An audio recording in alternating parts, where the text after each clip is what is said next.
we'll be playing the game where basically we have to escape from ghosts in Macgregor, the ghostly ghoulish game of, well, ghosts in a Scottish castle. Join us as we review and play. So I'm going to start with an unboxing, and so this is obviously a classic game, and we've got our instruction booklet here. Now the instruction booklet, this one's been printed, but I do actually have a plastic one as well, a genuine one. There's the board, very nice board there.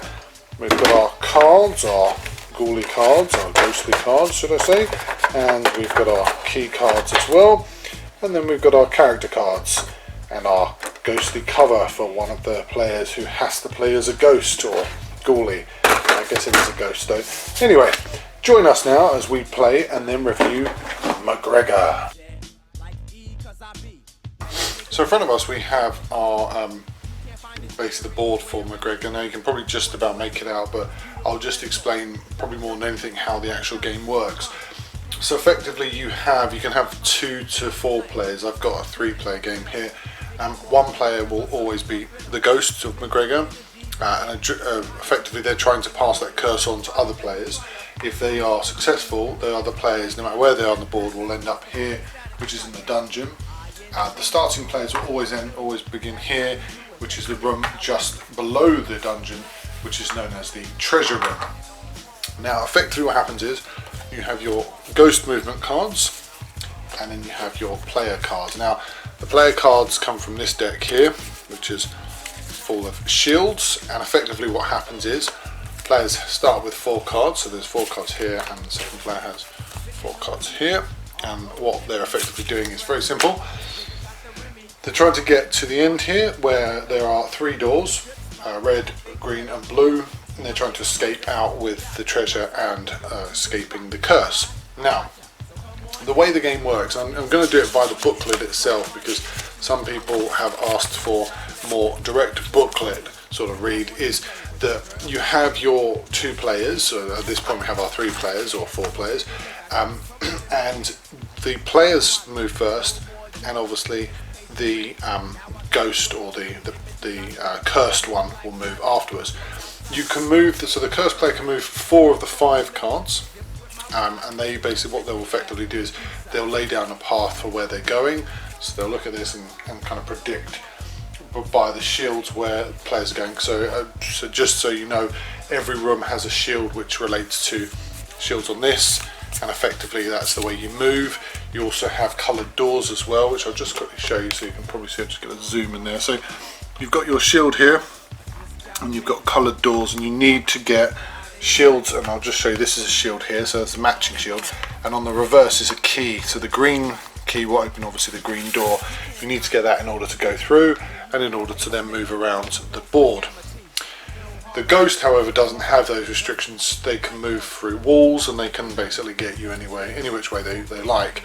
So I'm going to just chant, just as an example, the ghost move, and the ghost will go 1, 2, and then probably look to go 3. So, and I'll show you what those cards are in just a second. Now our players have cards like this, but on the reverse, so they can show you the shields, but on the reverse is the colour of the doors. So for instance, as an example, blue and then blue.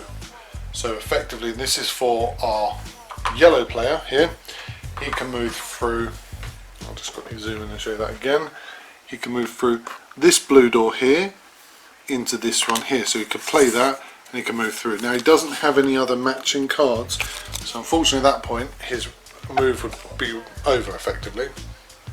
Our second player, our first player's moved there, our second player, he is also in a bit of a bind because he has no blue card or key to go through. So what happens is that, now this is according to the booklet, and I have actually seen 2 different versions of this actually paid, but what happens is that if players wish to take more cards, they can skip their turn and take a single card from the card deck here, and obviously this card here that's being used will be discarded and will not be able to be picked up, but can be part of the discard reshuffle pile. Sometimes these top cards don't really help much, to be fair, but then that's the nature of the game.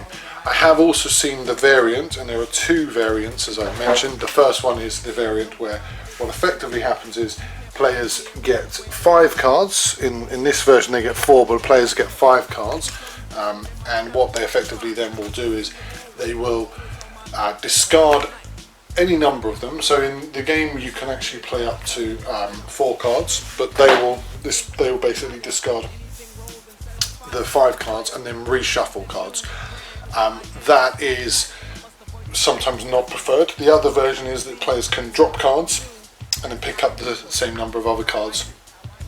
The issue obviously being that you will know from the back of the cards what you're getting. So if, for instance, as we've seen there, we don't have this shield card, it means you're going to end up with a lot of cards that you can't really do much with. Anyway, so let's just go through this one. So the ghost will go 1, 2 and 3, and our yellow player will move to this room here because he's dropping the blue with a blue key, so he will now be in the room with the red and, well, the red and white shield with the jagged lines. Now the thing is that when it comes to the ghost itself, and I always looked at it, I remember reading the booklet on this many years ago when I first played the game. What it says is that the ghost does not catch a player after he has played all his cards. He picks up his 5 cards and a new round begins. Now, after all the players have moved, the ghost takes the first card, the leftmost card in his row, is laid out and turns it over, then moves to that space indicated by the shield. Then he turns over his next, and his next, etc, etc. If the ghost lands in a room where there is another player, his turn ends immediately, and the curse is transferred to the player who is caught. So effectively what would actually happen is, this would go onto here. So our kind of apricot coloured player would pass this curse onto our player here, and what effectively happens is then that this player will now, basically the cursed player will move back to the dungeon, and our player will start as if he's actually become a player. What will happen is all of these cards will be discarded, and then you get new cards. What is to note actually, and I think this is quite interesting, is that if there's more than one player on there, the person who is effectively playing, so these two were here and this ghoul ended up there, the person who's playing as the cursed one can choose, and I'll speak about that when I do the review, but I'm not a massive fan of that. Anyway, and that effectively is it. The game ends when one player gets to the end here and effectively goes through the door with the right key, which is very useful. Right, that's basically Macgregor. So now I'm going to do a review of this. Okay, I'll see you on the other side. I have a real soft spot for Macgregor for a number of reasons. I also understand some, if not all of the complaints about the game. The soft spot basically works like this. The game itself is of an age and a time when these sort of mechanics that were going through it were very new, very kind of fresh, and what it did as a game was it allowed players to have more of a exclusive experience, because you didn't really know what other people were going to be doing, you didn't know the plays that would happen, and I think that in many respects it made for an interesting game. But the problem is that, and where it's where the game's really base or bounded, where it says ages 8 up. For an 8-year-old, the game, and I remember it, was something that you kind of enjoyed, because it was really about, it was kind of like a game of tag or catch, but with the slight sophistication that it's this idea of having shields and being able to have cards and trying to escape the ghoul or ghost and outwit them. And then if you had 4 players, you had the ability to kind of get your friends, and then you would end up getting another friend, or you would just about make it through, and you could play 4 or 5 times, and each time someone else would win, and it would be quite fun. However, as an adult coming back to the game, I found that it's not aged very well, because the mechanics are very creaky. The playability of the game is severely restricted, and overall everything favours the ghost. And what you find is that you're playing a game now where the ghost is effectively winning every time, and it just becomes very laboured. And I'm interested to note that there's no time limit on the game, and that's probably because they realised that playing it, if you played it and you played it with people who were slightly sophisticated in their gameplay, they would end up basically playing it for hours because no one would really win until someone got a slight break with a bunch of cards.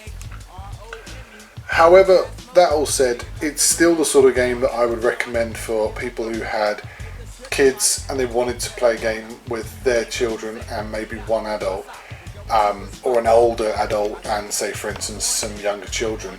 It works, but overall it's the sort of game that I think long term won't live well, or won't effectively translate well, because it has been superseded by better games which have taken the mechanics and taken the operation of it, the card play, the sort of structure of it, and effectively pulled off a better, more fluid experience. So, thank you for watching. That was Macgregor. I'm Simon Kennedy, and this is Game Club.